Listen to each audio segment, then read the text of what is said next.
been having a little go with the 3-inch polisher, see if I can actually do some polishing. And one of the things I wanted to get out was, if you remember from the first video, somebody had dragged a pipe across. I think you can still see the marks here, but they went down this wing as well. So I thought I'll have a little go. I've used a 3-inch with a wool pad, and as you can see, I've taped the line up because I'm using wool. I don't want to take the edge off. And this wing unfortunately had lots and lots of quite deep scratches. I've had to do a little bit of wet flatting in this lower half this morning, and got some marks out of there, but just thought I'd show, while I've got the tape on, that I've been taking precautions because I'm using coarse compound and an heavy wool pad. So there we go. And then we're going to proceed. It's going to have another 3 stages of polishing over this. At the moment I've got 3 there, 2 there, and it's taking some correction. So, but at least today I've had a little go. My arm's hurting now, so I'm going to quit polishing for the day. But in the meantime, I've done some taping up, because it doesn't take a lot of pressure to apply the tape. With the rubbers, I cleaned all the previous treatments and dressings off them before I masked up. You can see I've masked the badges, the lights, the vents. Obviously I'm keen to get polishing, but I don't want to end up injuring myself to the point where I can't do anything for another 2 weeks because I haven't left it long enough. But just to show I am having a go, I thought I'd show this. So I'm going to carry on now, just get this off. I mean, it's going to be dull and covered in marks from the wool pad, and then I'll go through the stages to bring it all back up to a nice shine. So I'll see you all on the next one.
Some bad repairs across this bumper that need sorting out.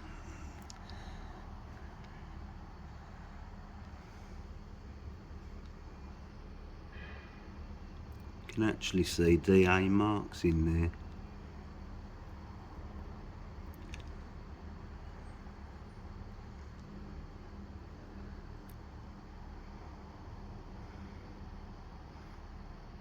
How do they get away with it?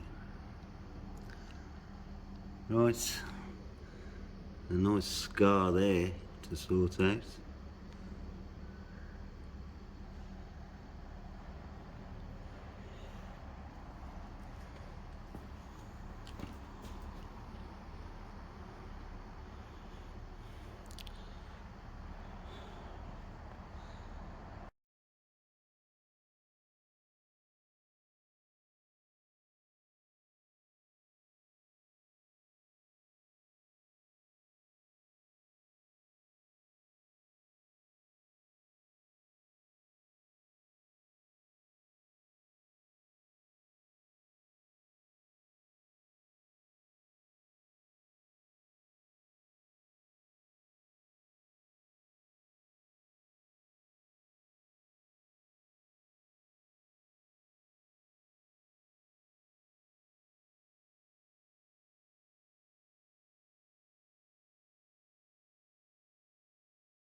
Well, I've had the flatting bucket out again because this part of the boot, or the bumper, yeah, the bumper, looked that bad with the defects that I've had to do some flatting. I think there's a little bit more to do and then I can start polishing it, but you can see by the edges I'm trying to be soft around the edges, but not good at all. But it will be. Let's get on with it. Now that's what I'm talking about. A million times better.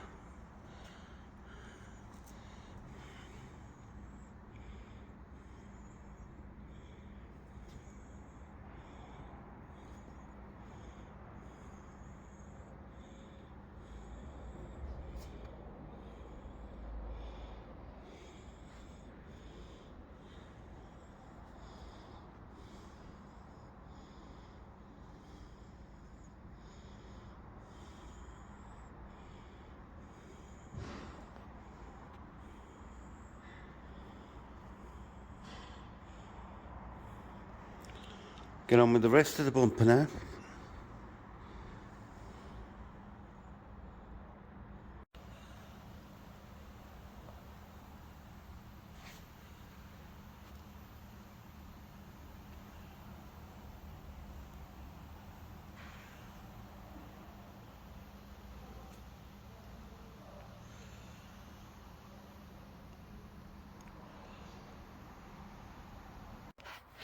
I think you'll be able to clearly see that this rear diffuser